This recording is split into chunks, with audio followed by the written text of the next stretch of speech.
Hello everyone, welcome to MV Soft Sanity series, episode I don't even know at this point. I'm here with Frubbles. Say hi. Hello. Hello. How's your day been? Busy. Definitely really busy. Yeah, mine has been pretty busy too, honestly. So let's get started with our questions. So, what sort of mental health struggles have you been facing lately? Honestly, my anxiety's been showing up a little more. But, I've been handling everything else pretty smoothly. Oh, that's good. That I deal with. What about, like, emotional struggles? I guess that's part of the question. Yeah. Yeah, so, like, anxiety? Yeah, I mean, emotionally, it kind of just fluctuates, between, like, either feeling very little to feeling way too much. Sometimes, like, it kind of, like, flips between feeling everything and nothing, or just a little bit. Yeah. It be in the middle.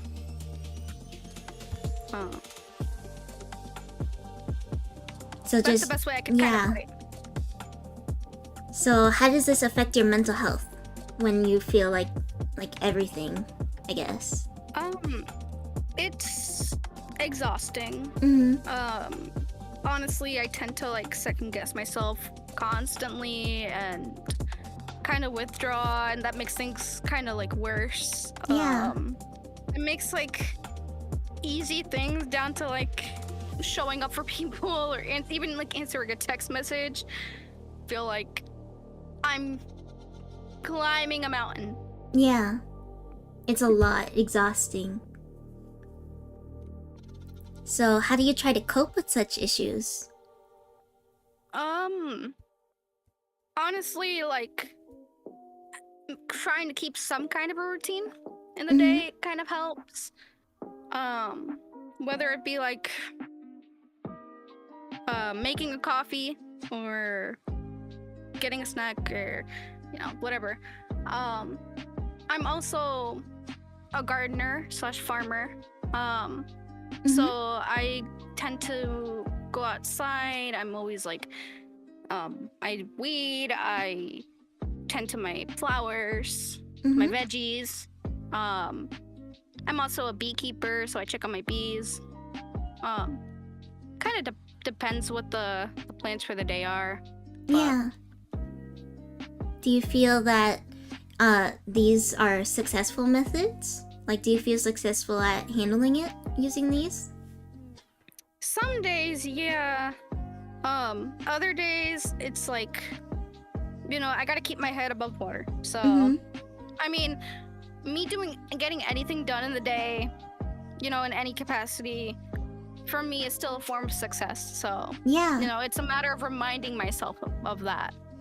Yeah, and a lot of those sound like really good methods, especially the fact that, like, going outside is really important for your health. You get, like, vitamin D from the sun, you get, like, a little bit of, like, focus, like, off from whatever was bothering you because you're in a different environment. So I think it's pretty good methods. Yeah. There's also proven health benefits of having dirt under your fingernails, which is really funny. Oh, really? Yeah.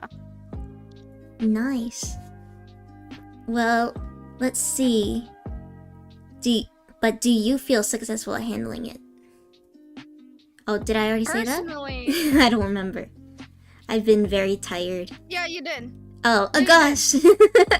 Okay, so next question. How do you think we could improve at handling such issues in general or personally? I think we should not measure our value by productivity. Yeah, definitely. Right? Yeah. Like, I think that any kind of mental health care needs to be more proactive and not just like reactive. Yeah. You know, I think there should be more normalizing around like taking a break and relaxing and just sometimes not doing anything, right? Mm-hmm. I know that did my thing blue screen? Oh. Oh, we having tech issues? Oh no, you can hear me. You can Yeah, still we hear can. me. I can hear you. Cool. It's just my monitor that paused. All right, that's fine. But yeah, I think that there should be. It should be fine to just not do anything productive in the day, right? And just take a minute to just breathe and exist and be okay with existing. Yeah, definitely. I know I've been struggling with that recently, where I've been like, I need to do something productive today or else. Because, like, I know I've been doing a lot of like drawing and like doing like assets for different things and all sorts of things, but I haven't really given myself a break, so I've been like so exhausted because of it. And I definitely resonate with what you said,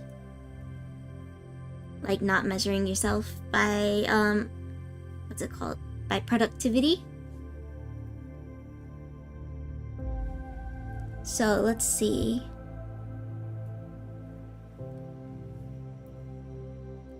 Uh-oh, I think we're having issues. Am I dead? I died. Oh, you're back. You're back. Okay, cool. Yeah. I'm not dead. Yeah, I just resonated with what you really said about not measuring yourself with productivity, because I struggled with that, especially recently. Well, I mean, I feel like I also just kind of struggle with that, and it's a constant like need to remind myself that there's nothing wrong with not doing something productive and just doing things to do them, or just not doing anything at all. Yeah, I think it's really important. Earth To Do says it's good not to measure values over numbers, productivity, or material value. As long as you yourself improve, then that's what you should measure yourself by. Yeah, I think even taking breaks is a way to improve. Because otherwise, I feel like, I don't know, like, some people might take that as, oh, I need to always be working on myself in some way. But I think even taking breaks helps yourself improve, because it improves your focus, it helps you, like, relax, get those cortisol levels down, stuff like that. So I think there's, definitely improving in some way. Always doing something. So let's go on to our next question. What are ways we could raise awareness for such issues? And is awareness for this important? Honestly, like, just having conversations like this around them, you know, things that are like ongoing and aren't just like a post on Twitter, for example, or like a once a year campaign or something, right? I think awareness for really anything includes like education, you know, like teaching how these like mental health things show up, and not just the stereotypical way they show up, right? Yeah. Especially talking about how they can be invisible, and often you wouldn't even know like this person's dealing with X and Y, right? Like, it's so important to have these conversations. It creates a space and the language, and helps people find like the language to talk about what they're going through, and reminds us, you know, that we're just navigating different challenges at the end of the day, right? We're all going through our own thing. Yeah, we're all human. We all have our own issues and different like things going on, and I think it's really important too. I agree. Hi Chrysalis, hello. We're just talking about just some mental health stuff, mostly like anxiety and like dealing with that, along with awareness. So feel free to stick by if you'd like to hear more. And we're on to our next question. How can we be safe and supported when dealing with these struggles? I think that for me personally, like connection is key, right? Mm-hmm. Like having even one person who can see you or help you feel seen and like heard can make a like honest difference, right? I also think having access to support, Mm-hmm. you know, even if not specifically therapy, because not everyone has access to therapy, Yeah. but even having spaces that aren't performative and offer you that kind of like connection and even like just somewhere to be, right? Yeah. Can help someone feel safe and in turn supported. I think that a lot of days people forget how to cope with things. Like it's easy to get bombarded by all those feelings and thoughts and everything when you're going through something. And I think that having somewhere in your space, in your safe space, wherever that may be, the reminders to like your different mechanisms or something, you know, even having something typed up on your phone Yeah.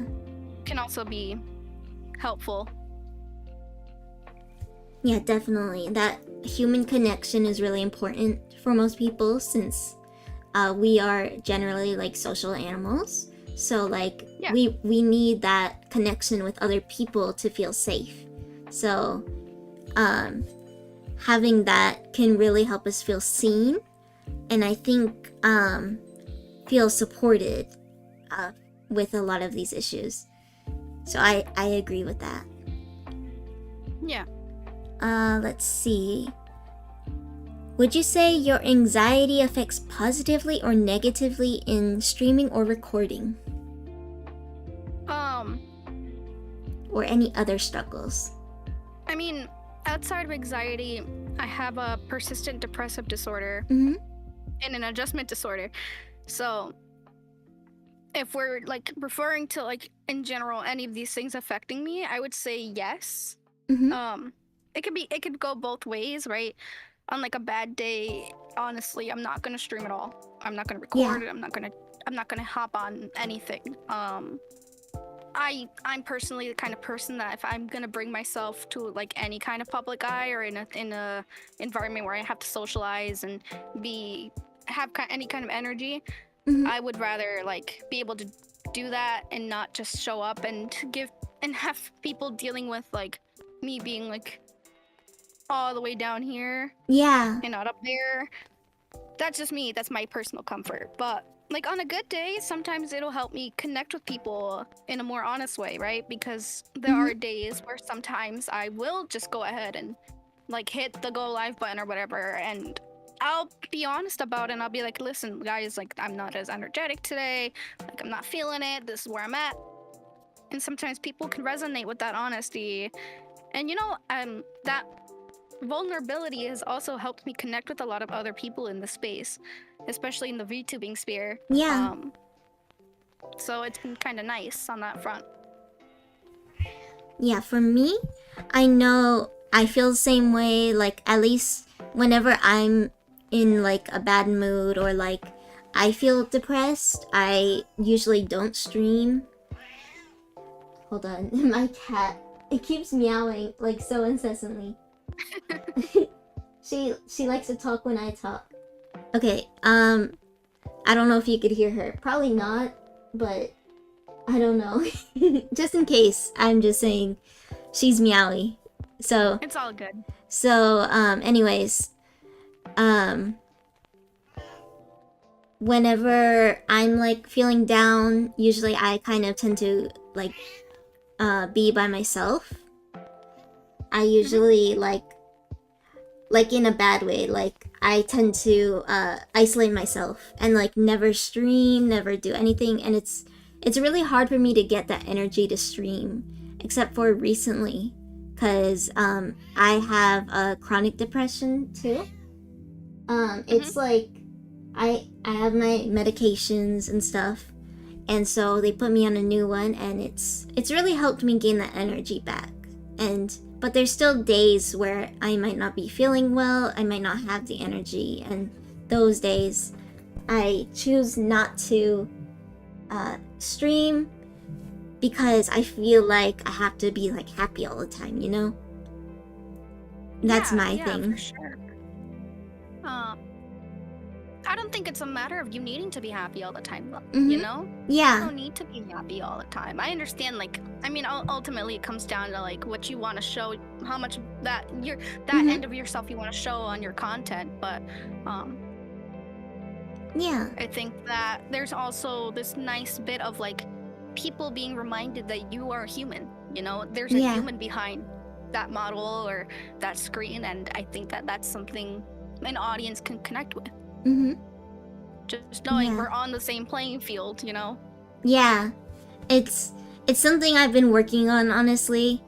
I've been wanting to even like doing this helps me talk about it a lot too.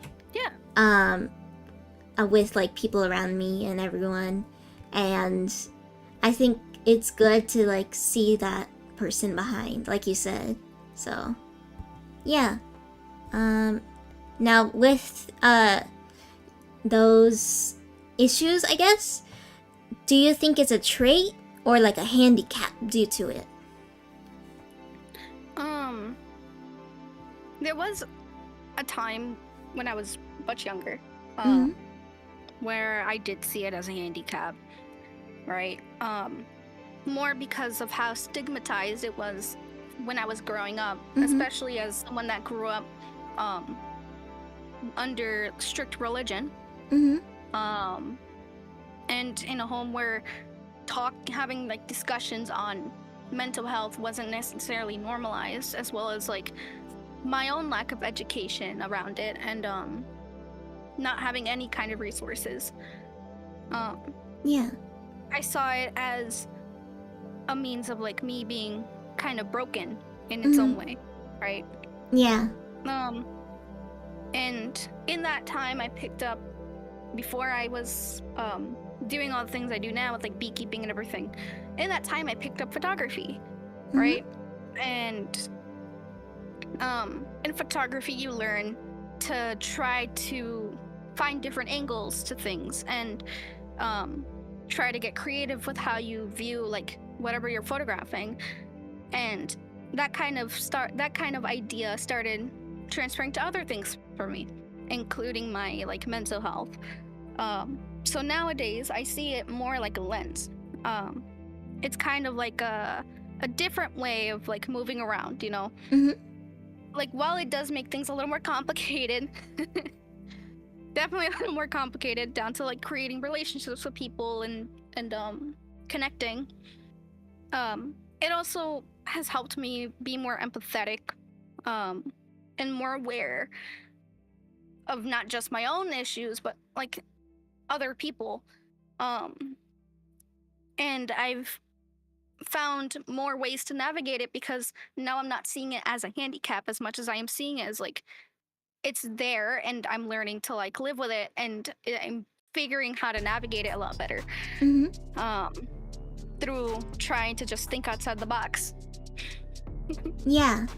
So, you also mentioned, besides anxiety, you said you have a persistent depressive disorder, and you have something with attachment, or was it? What was it again? Adjustment. So, would you like to talk more about what those are and how you deal with them?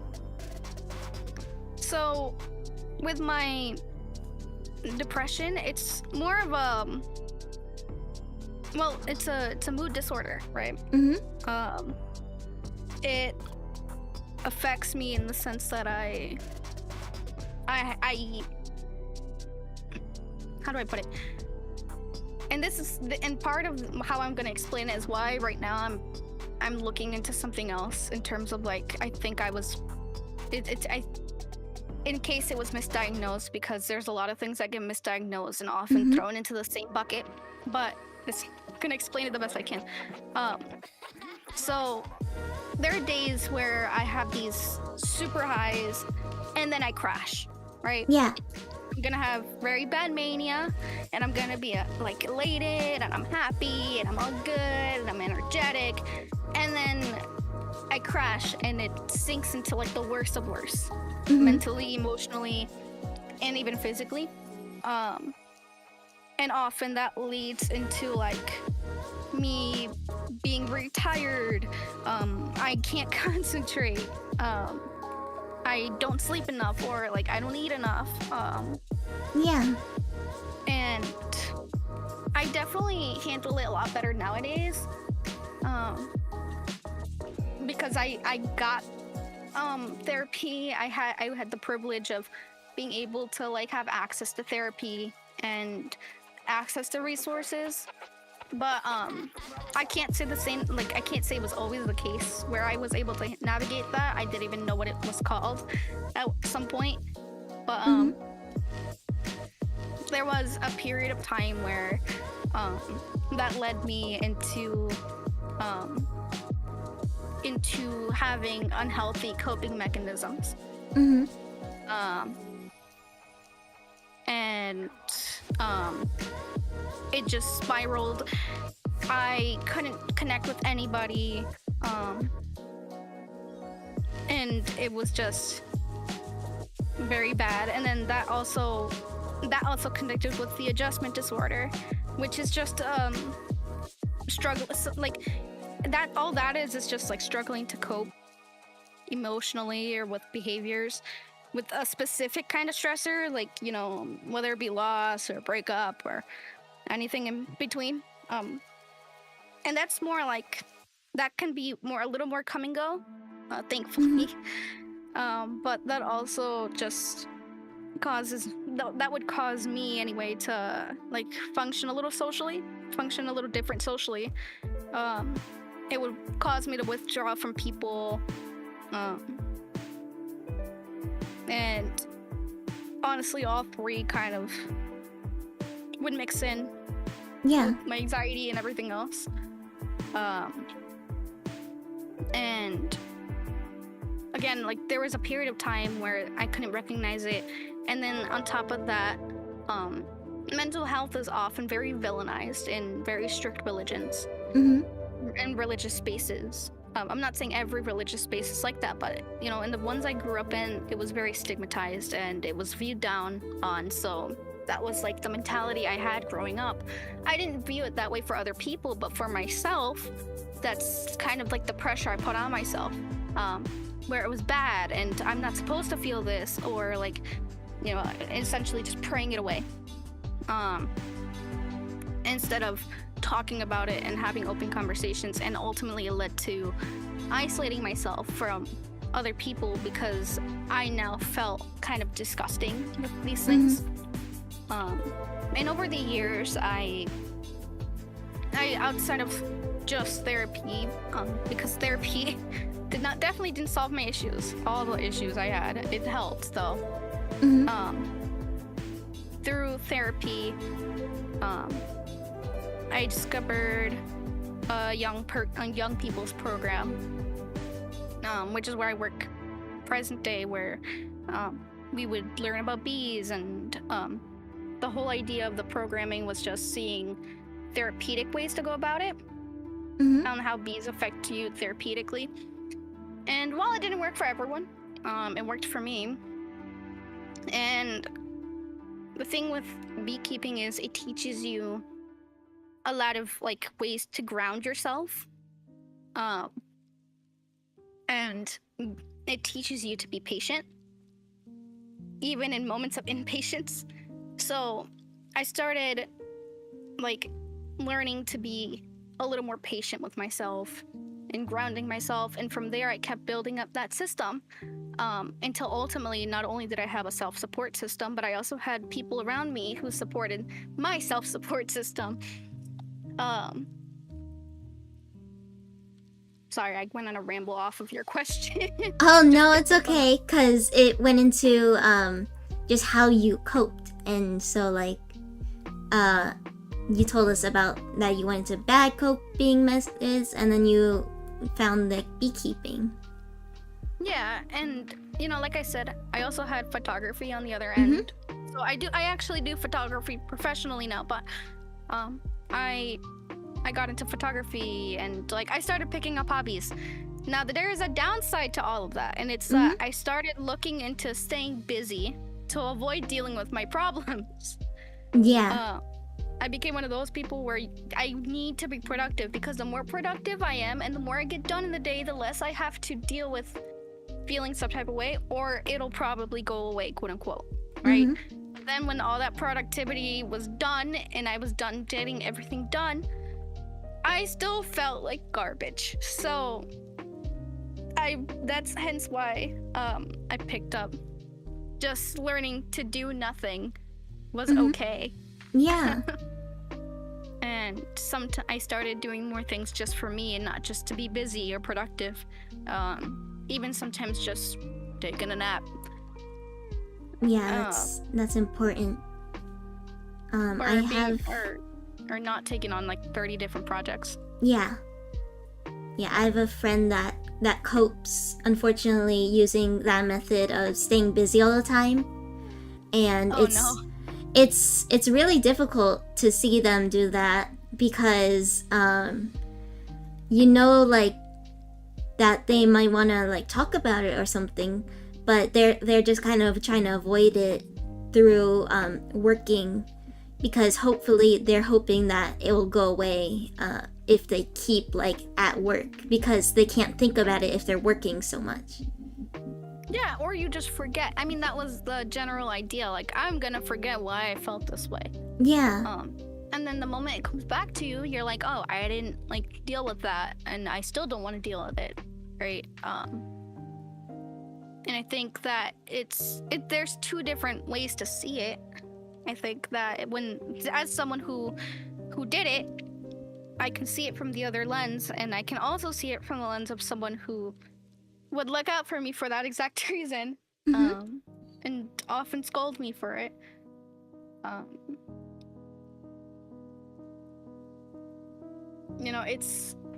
It's a matter of recognizing it.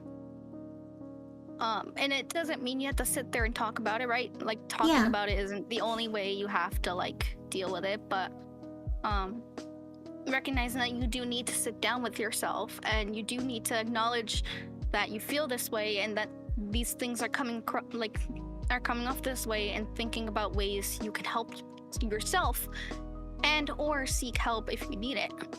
Yeah. Monique says, therapy really being work because I don't have to think about personal life, time moves on, and I make money. It can be therapeutic. The problem is when it becomes a toxic environment where you are constantly working just to avoid thinking about that stuff. So yeah, I mean, it's fine to work. My beekeeping thing is for my job. Like, I'm employed and that's my job, and I get paid to do it. And that for me is therapeutic. That job's always been like a means of therapy for me. But I also recognize that that's not the only therapeutic thing I have, and that there are other things I need to do outside of just putting myself to work. Yeah, it's good to find like balance, I think, especially with like working and then also other means. So like, exactly. Yeah, so like, for instance, I find a lot of therapy in working. I may not have like a job, but like I do volunteer work. I do like other things like artwork, I guess. Yeah. Like drawing for like assets and like volunteer stuff. And I find a lot of therapy in that, but I also find a lot in doing my own thing, like other hobbies, like collecting things and like going thrifting and like taking a nap, all sorts of other methods, and like talking about it definitely helps too. For sure. And yeah, there's like, it's good to find like multiple ways to cope, because if one of the ways doesn't help, then you can always use one of these other methods and try to ground yourself through other means. There's even like things like breathing exercises. There's like grounding techniques, like specialized techniques from like therapy that are important to learn, because those also can help. It depends on the person, of course. So it's good to have like multiple ways, I think. At least that's my theme. Yeah. Yeah. Let's see. Would you like to talk more about like, so like the adjustment disorder is basically that it's hard for you to adjust to things like coping wise? Is that what it is? It's hard to adjust to change. It's hard to adjust to change. Okay. And it's like stressful kinds of change. Like that, like it showed up a lot more, for example, when I had my very last breakup, right? Yes. It showed up a lot more. It's when you emotionally or just behaviorally can't cope or struggle to cope with something very specific. So for that period of time, I was very withdrawn openly, and it in turn also affected my anxiety, my depression. I would fluctuate between being very angry, like a very angry and bitter person, to just being fine, to not being fine. Like it shows up in a lot of different ways with specific things. Yeah. I guess maybe it's a little different from this, but I struggle with autism, and one of the symptoms is that it's really hard for me to cope with change. So change to routine, change to like my lifestyle, or like any sort of like change. Like if I had a plan for something and then someone cancels on me, that's really hard for me to cope with, because all of a sudden it's like I had this whole day planned out. I was expecting this, and then suddenly it's like, oh wait, what? Like wait a minute, what am I supposed to do now? Because now I don't know what to do. And so like I start to like kind of freak out a little bit, like, because it's like not that my day is ruined, but like something changed and I don't know how to handle it. Or like with my breakup, like I struggled with that a lot, because all of a sudden I had a different routine than I used to, and now like that person's gone, and like it's really strange because it's weird. It's like it's almost like that person died in a way. Like I know that's extreme, but like it's like, no, I get it. Yeah, it's suddenly their whole routine is changed. You don't see them anymore. You're not allowed to. You can't really talk to them, and because now it's a different playing field, you know. And then like I had to like expect, like, because he would always come on Sundays. So then every Sunday I would expect him to be there, and then through Monday and Tuesday he would be there. But that now he's not, so I didn't know what to do with myself those days. So it was really hard getting through the week, like every week for like months. I remember that. So maybe it's kind of similar. I don't know. You would be the judge of that. So as someone who is neurodivergent, I definitely get that. Yeah. But it's a little similar, yeah. It's it's actually super similar. Jeez.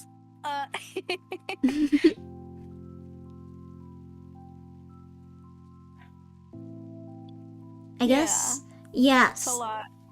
It's also like, I also struggle with anxiety, but also a little bit different. I struggle mostly with social anxiety, and I do have some like general anxiety too, but mostly it's surrounding like driving and other situations where I feel like not prepared for, I guess. Yeah. Your anxiety I think is a little different, right? It's like, what was it like? It was like, how would you describe it, I guess? No, it's not. It's not different. That's one of the main ways I struggle with anxiety, specifically socially. Also like social anxiety. Yeah. Yeah, I just I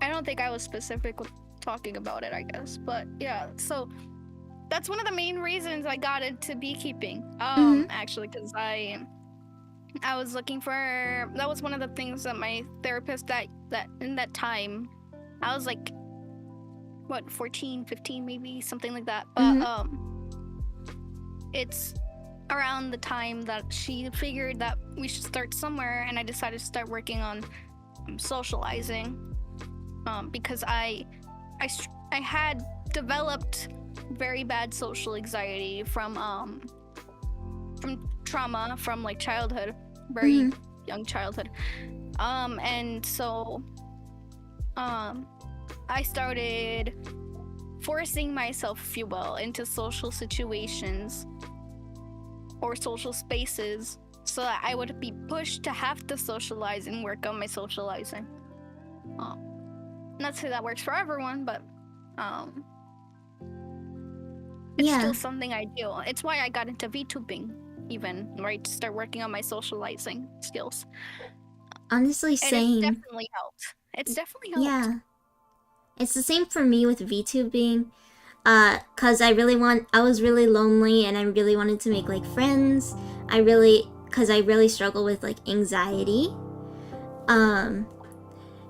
And so like before like I used to try to join like when I was really little like role-playing forums, and I was always scared to do so cuz you know everyone's older than me, everyone's like I don't know how to talk to people, and I would like join and then immediately leave because the moment someone joined in the chat, I would get scared and leave. Or like same with like Roblox or any other game.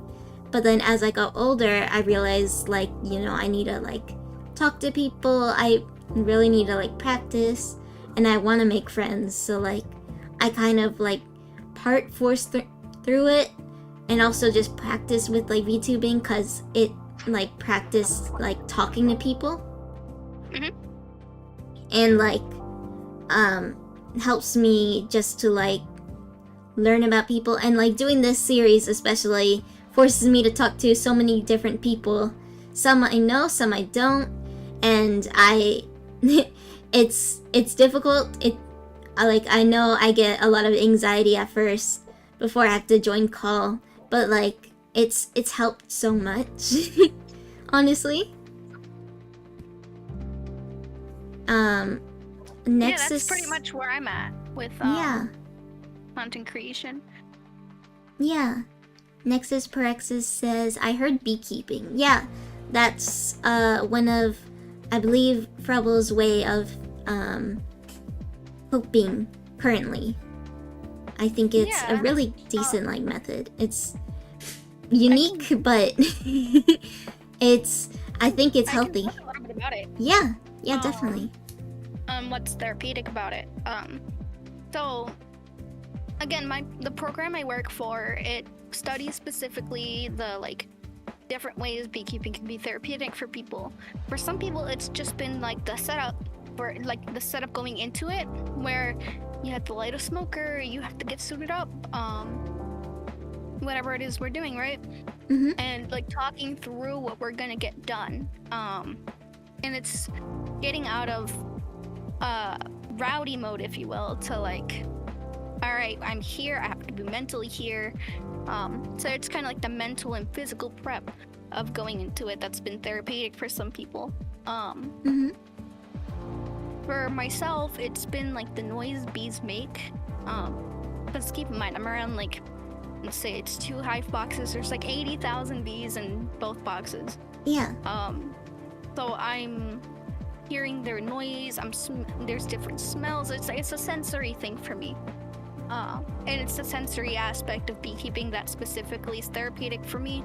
I'm very like into like different textures and sounds and stuff. So Mm-hmm. that whole thing, that whole aspect of beekeeping is what specifically has been the therapeutic part for me, outside of just getting ready for it mentally and physically, and emotionally even. Mm-hmm. Yeah, Yeah. that's been it for me. For me, Definitely interesting. yeah. Definitely a unique way to cope, but you know. Yeah. It's definitely different, but like it sounds like it works really well for like some people, you know? Like it just depends. Like you said, like the textures, the sounds, different aspects like suiting up, preparing, and like stuff like that. Different aspects I feel like could really help a lot of people. It just depends on if they're up to dealing with bees, I guess. Because I know some people do have a big fear of bees. But besides that, I think it's a good method. Yeah, for me, I know with coping, I usually I like to, I think I already mentioned these, like draw, nap, stuff like that, do like art projects, and hang out with my boyfriend. That also helps a lot. Just having someone around that you can like trust and like talk to, that really helps. So like, or talking with my mom, that also helps. Therapy for me when it comes to bees is watching them fly into each other in slow-mo. Okay. My friend isn't scared, they're allergic to bees. That's true. That's another thing that might keep you from it. But other than that, I think it's, yeah. Like, I might not do it myself because I'm afraid of being stung. I'm very sensitive to that. But I've done things like keep ants before, or like other like insects. So I feel like it could be similar in a way. Like it's a lot of care and practice and lots of things. I think it's definitely like a unique method of therapy. I've kept butterflies before. That's interesting. Yeah, I've kept ants. That was really fun for me. It was for a short period. I kept them in like test tubes, like the queens, and like would watch over them. But I made the mistake of like letting a spider into the enclosure because I was like, oh, the worker ants can handle it. They were, unfortunately, what I forgot was that the first worker ants are actually incredibly weak. So they became snack to those spiders. And that was that was a moment I was so sad because the queen got traumatized and she refused to lay eggs again. So that was my short stint with keeping ants. The rest of them, unfortunately, they didn't lay eggs. It was just like the one queen. I keep honeybees, so Oh, nice. outside of the therapeutic part, I get honey and it's yummy and it's fun to put into things. Yeah. It also tends to taste different, so it's fun to do a little taste test between all my hives because it's all different. Like where they're collecting is different, so yeah, because they tend to avoid each other. It's more like I have hives in like different places. Oh, in different locations. Okay, Yeah, I thought they were in the same place. Some of my hives, depending on where they are, like sometimes their honey tastes like more cinnamony. Others tend to taste more sweet. It's interesting. Really interesting. That is interesting. I almost like forgot that they could have different flavors because like the store-bought honey tends to always taste like artificial and the same. You know, it's not like the natural kind, like straight from the beekeepers almost. I feel like they have like really different well, like you said, like different tastes and stuff, and like different colors and stuff like that. Like some are darker than others, some are lighter, things like that. I don't know. Yeah. Lighter honey usually is the sweeter kind. The darker honey is usually the like, how I put it, it's more strong, way more strong. Like rich. Yeah. There we go. I was trying to find I was trying to English, because I can explain it in Spanish really well. But yeah, you got it. Yeah. Let's see. Checking the time. Okay. Yeah, we have a few more minutes. Is there any questions you would like to ask me, or like anything you were thinking about, like that you wanted to mention about any of your struggles, or what you'd like to say to the viewers, or things like that?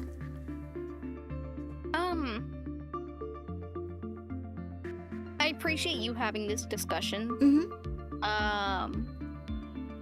Like I said before, I think they're very important to have. I think that they should happen very often and shouldn't be a one-off thing. And that I appreciate you giving me the time and the space to, of course, talk. Yeah, definitely. Yeah. And I think for the viewers, I would like to maybe say, like, find like different hobbies, things like that. I think those are really good ways to like cope generally. It doesn't matter how, like, it could be like something unique like beekeeping, it could be something like mainstream, I guess, or like it doesn't matter what it is as long as it helps you, you know? Yeah, I'd also say if traditional beekeeping, isn't your cup of tea, or traditional beekeeping, traditional therapy, traditional beekeeping, yep. Traditional therapy isn't your kind of thing. I'd say looking into non-traditional therapy, because beekeeping falls into non-traditional therapy. But there's like very, very different forms of therapy. Another one that I enjoyed a lot was aromatherapy, but there's also Reiki, I think it's called. I know someone told me about that. I heard that sounded really fun or cool. There's yoga. Yoga is considered non-traditional therapy. Yeah, I forgot to mention things like yoga. I've done yoga before as therapy before, and it's really nice. Therapy. Yeah. Equine therapy is really cool. Which is interacting with horses, so like horse riding and stuff. That's a non-traditional means of therapy. There's even like music therapy. There's like art therapy. I think those are some other things. Pet therapy, things like that. Those can also be helpful. And I'd recommend y'all to, if like traditional therapy doesn't work for you, try exploring these other methods and see like what works for you, or find like hobbies that you enjoy, things like that. You can use work as a sense of therapy as long as you don't rely on it, as long as it's not the only thing you do and constantly do it to cope. Because otherwise it can do the opposite. Could a rage room be considered non-traditional therapy? I've actually heard studies about that, and it's actually not recommended. It can be for some people, but generally, what your situation is. If it's anger, it does not help with anger, unfortunately. Like the title might suggest. The studies have shown that it actually makes you more angry in the end than when you started in the rage room. So it might not help with anger, it might help with other things. Like if you're afraid of constantly breaking things, if you're like constantly tiptoeing, or like you're like me, when you're really cautious and like always afraid of doing something wrong, this might allow you to literally like do wrong in a healthy environment. Like, Yeah, though I would say, it can be therapeutic for some people. yes, All things considered, it's just not going to be for everyone. I just would not say for everyone. consider what you need, what it is you're going for and aiming for when you're looking to release things emotionally. If it's like you're just needing a controlled space to like release those feelings, sure, rage room might work. But if you Mhm. know that you've already felt this kind of way, you've already released it before, like this is the kind of thing you've done before, and you know how you're gonna feel after, and you know it's not gonna work, don't do it. Just Yeah, do yeah. nothing. It's a good thing to try at least. Yeah, it's definitely a try. Definitely worthwhile to try it. Yeah. Just be careful if it's like with anger, of course, because sometimes things like the overstimulation of noise and senses can cause you to get angrier. Just be careful and know how you handle anger, basically. Because if that sort of thing tends to irritate you, this might not work. But Yeah. it can be a good therapy for other people. Yeah, for sure. Yeah. Does chat have any last questions before we end stream? I'll let you guys type if you do. Or if you want to talk about your own issues, then feel free and we could discuss it. Maybe like suggest other ways that can help. Of course, we're not professionals, so we can. So more serious topics might require things like a therapist or a psychiatrist to handle. But we can probably help with some smaller things in case. Yeah. Yeah. So I'll give you guys a moment real quick while I check some things.